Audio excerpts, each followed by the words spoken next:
PhD और उनके व्यक्तित्व और उनकी विद्वता पे मैं बोलूं, इतनी जावेद की हैसियत नहीं है, ये मेरा मानना है।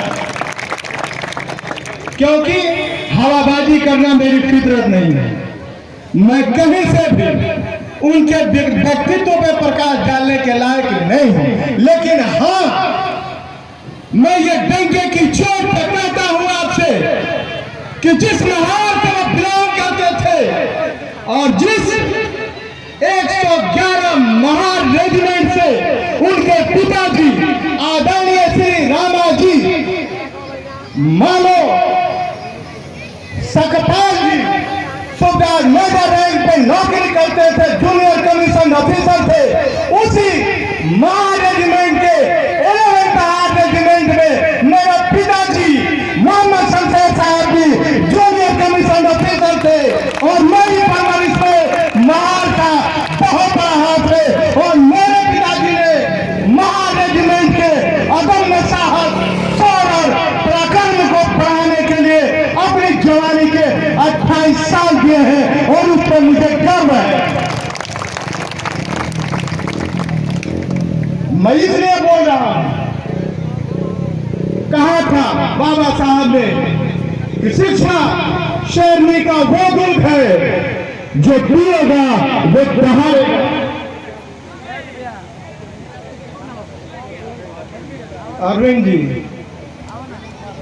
अरविंद कुमार दास जी के तरफ से ये 500 रुपये का पुरस्कार है मेरे लिए। बहुत बहुत धन्यवाद। जो पिएगा वो दहाड़ेगा। और मैं जो यहाँ खड़ा हूँ तो मैं बाबा साहब के पिताजी के संघर्षों के बदौलत खड़ा हूँ। मैं जो यहाँ खड़ा हूँ तो बाबा साहब की संघर्षों के बदौलत खड़ा हूँ। और आप बताइए कि मैं किस प्रकार दहाड़ूं, किस शहर की मानिंद दहाड़ूं, और ऐसी दहाड़ हो जो दहाड़ यहाँ से पटना और पटना से दिल्ली और पूरी दुनिया में फैले। मेरे नौजवान साथियों, कहना यह है कि 1917 में महा रेजिमेंट की स्थापना हुई। 1891 में बाबा साहब की पैदाइश हुई और 1892 में महा रेजिमेंट में सेना में एक ऐसी चीज आई कि उस वक्त ऊंचे जाति के जो लोग थे, नीच जाति के जो सोल्जर्स थे, उनके साथ छुआछूत करते थे, उनके साथ भेदभाव करते थे। और उन्होंने फर्स्ट वर्ल्ड वॉर के बाद किसी तरीके से अंग्रेजों को गुमराह करके और आर्थिक बजट का हवाला देते हुए 111 महार रेजिमेंट का मर्जर 71 पंजाब रेजिमेंट में कराने में सफल हो गए और महार रेजिमेंट का नामो निशान मिट गया। ये तो बाबा साहब जानते थे। बाबा साहब के दिलो दिमाग में था कि मेरे पिताजी के बगावत करने के कारण ये उच्च जाति के लोगों ने महार रेजिमेंट के वजूद को ही खत्म कर डाला है। तो इनके अंदर वो प्रतिशोध की ज्वाला चल रही थी और ये प्रतिशोध की ज्वाला सेकेंड वर्ल्ड वॉर आते आते 1941 में पुनः बाबा साहब ने अपने संघर्षों के बदौलत, अपने साहस और पराक्रम के बदौलत उन्होंने अंग्रेजी हुकूमत को मजबूर कर दिया कि वो एक बार पुनः महार रेजिमेंट की स्थापना करे। और 1 अक्टूबर 1941 को पुनः महार रेजिमेंट की स्थापना इस भारत में हो गई और महार रेजिमेंट अपना पराक्रम दिखाने के लिए आ गया सामने। तो ये इतिहास रहा है और मुझे गर्व हो रही है कि आपका महार रेजिमेंट जब 22 बटालियन तक पहुंच चुका है। 1 अक्टूबर को उसकी प्लेटिनम जुबली 75वां वर्ष बनने वाला है, जिसकी तैयारियां महार रेजिमेंटों में भिन्न भिन्न जगहों पे शुरू कर दी गई है। 1 अक्टूबर को ये जश्न पूरे भारत में सेना के अंदर मनाया जाएगा। मैं चाहूंगा कि आप लोग भी इसमें शिरकत करें, इस पर अपनी नजर रखें। तो मेरे दोस्तों, अब मैं आता हूं वाजिब मुद्दों पे।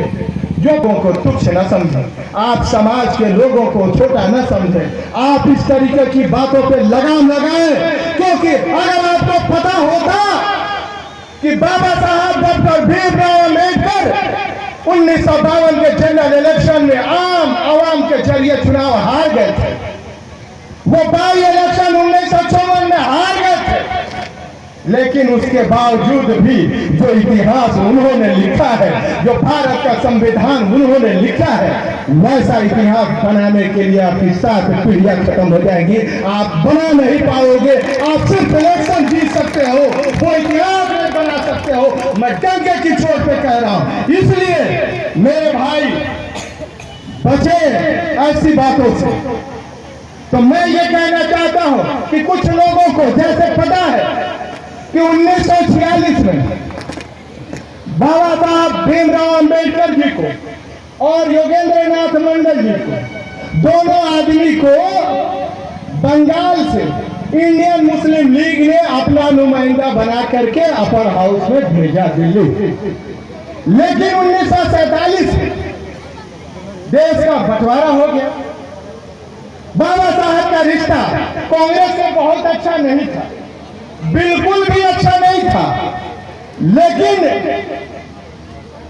दुश्मनी भी नहीं थी। और जो प्यार मैंने पढ़ा है कि लगातार नाराजगी रहती थी, लेकिन जब जब जरूरत पड़ी, चुनाव हारने के बाद नेहरू जी ने उन्हें मनाकर, उनसे प्रार्थना करके उन्हें उच्च सदन में बुलाया और उन्हें कैबिनेट मिनिस्टर बनने उन्हें बनाया और वो देश के पहले कानून मंत्री बने। और आज जितनी भी देश में आईपीसी और सीआरपीसी की धाराएं हैं, उन सब का इंफ्लुएंस बाबा साहब की बदौलत हुआ है, बाबा साहब के संविधान के बदौलत हुआ है। तो मेरे दोस्तों, ऐसा नहीं है। बाबा साहब जानते थे कि सरकारी हो सकते हैं, लेकिन मेरा प्रति और मेरा जो उत्तरदायित्व है मेरे समाज के प्रति, उसकी सफलता कहीं न कहीं कांग्रेस के इर्द गिर्द है। इसलिए उन्होंने भारत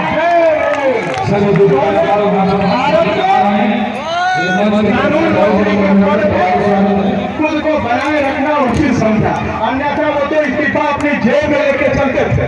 तो मैं कहना ये चाहता हूँ कि जो बहुजन आंदोलन, जो विचारधारा आदरणीय अम्बेडकर जी ने लेकर इस समाज को आगे बढ़ाने का प्रयास किया, इस देश को आगे बढ़ाने का प्रयास किया, उनके मृत्यु के पश्चात नंदिए काशीराम जी ने उसको सींचने और संवारने का प्रयास किया।